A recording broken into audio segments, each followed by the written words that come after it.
Hello and welcome to another video game story time with me, Sky Fellowship. And today's episode, I'm not going to lie, is actually going to be two different things. I'm going to now make two episodes essentially, what I should say. What I wanted to start was about Psygnosis basically, about how the more and more I'm looking back at the PlayStation 1 here, I'm noticing just how many amazing games Psygnosis were part of. And I always kind of knew, but it really is staggering just how many games I will put on and I'm like, oh my god, yeah, I forgot Psygnosis also did that and did that and did that. So that's what the video was going to be. And I'm actually going to go through that later. Because instead, it's going to be... This is a Psygnosis game. Roscoe McQueen. Not that I can speak today. Roscoe McQueen. I loved this game so much. I rented it from Blockbuster. I don't think I ever got to finish it because I got so close and I was so close to the end that I'm like, I don't want to spend another full rental period just for something that I'll play for 5 minutes.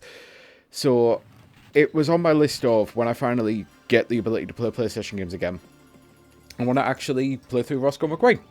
And I immediately put it on.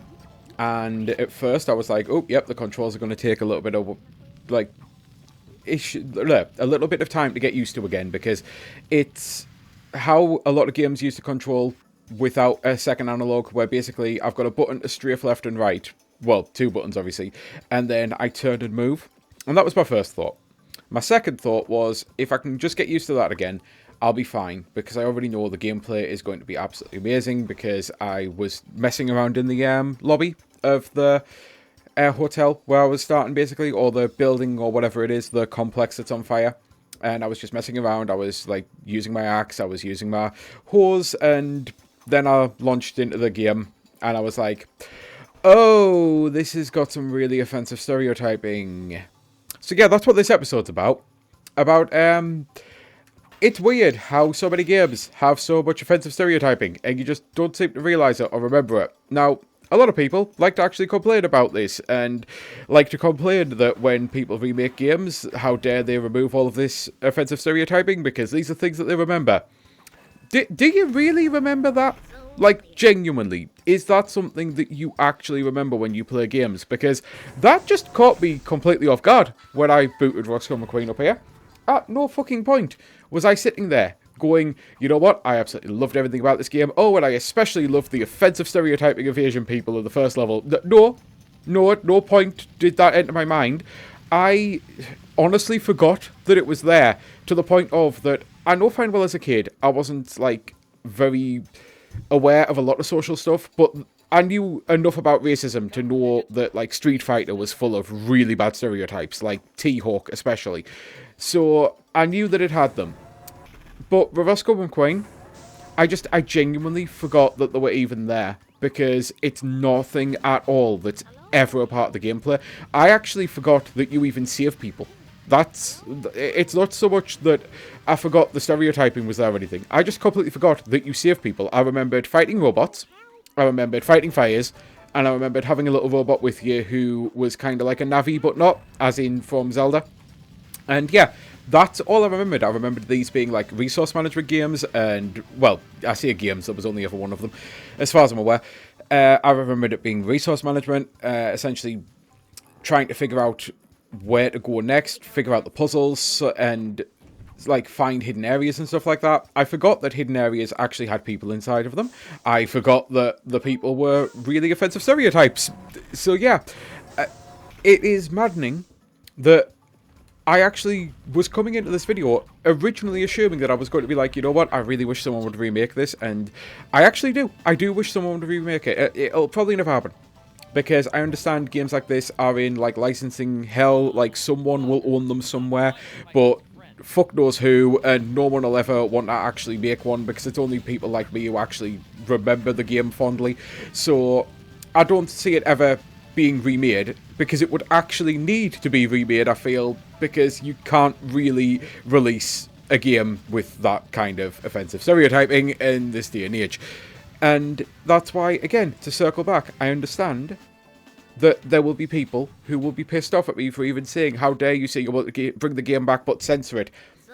Again, is this really something that you actively remembered about the game? And if so, is that something that you actively enjoyed about the game? Because if so, sorry to say, you're an asshole. If not, what's the big deal?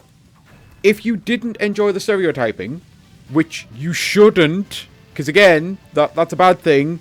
You're an asshole if you enjoy racial fucking jokes like that. That's just no ifs, ands, or buts here. That's kind of one of those known things these days. It was always known back then, but it's known even more today. So, if you want the game to come back, like I do, and you're genuinely upset about the idea of changing the humans that you save into something so much fucking better, because you don't even need to replace the fact that I am in, like, a laundromat here. You could still just make it people who work in a laundromat. You just don't have to be racist about it, you know? And you don't have to have this music playing. And, okay, music, actually, that might be something that people... Because music's one of those things that is important to people, and I understand. So, fully changing the music. I've actually got a video about when games that use licensing music, like use music that is licensed, and then they lose access to it. It kind of can ruin the tone of the game. So, that, I think, might be an actual valid critique. Like, if you bring it back, and I'm saying to remove all of it, if the music is deemed that, I understand that might actively affect the game. But at the same time, you could easily just put music that fit in with it, and you don't even need to change the music genre. You just need to change the fact that all of it together is what really makes it come across as, like, the stereotype, you know? So, yeah, the music is a genuine point of, okay, I understand that might be something you remembered as a kid. Maybe that is an earworm tune that you got stuck in your head. Maybe that is genuinely you used to hum the tune. But the actual stereotyping things, is that seriously something that you remember? And more to the point, this game is not really available to be played anywhere. Would your hatred, I guess, bigotry, your insistence of keeping the games to be era accurate, no matter how offensive they are, really stop you from replaying a game that you loved everything else about? Because that wouldn't be my experience, to be honest. I would quite happily take this game to be coming back with a full modern day ground up control scheme remake so that it doesn't feel as janky, and just keep everything else the same, remove the stereotyping, remove the music. I'd be fine with that, because I'm here for the gameplay. And the gameplay is still really, really fucking fun. And yeah, I've never really played a game like this. I can't think of anything at all out there that is remotely like this, and I'd love to see this genre essentially come back, because it was such a fun and unique idea, and that's kind of what I love about the PlayStation and Psygnosis. They've got a lot of fun and unique ideas. It's just they also have some problematic moments like this. But yeah, as I finish the level, and I'm actually done with what I wanted to say, I'm going to say, until the next time, I've been Sky Fellowship. I truly do hope you have a great rest of your day. Bye!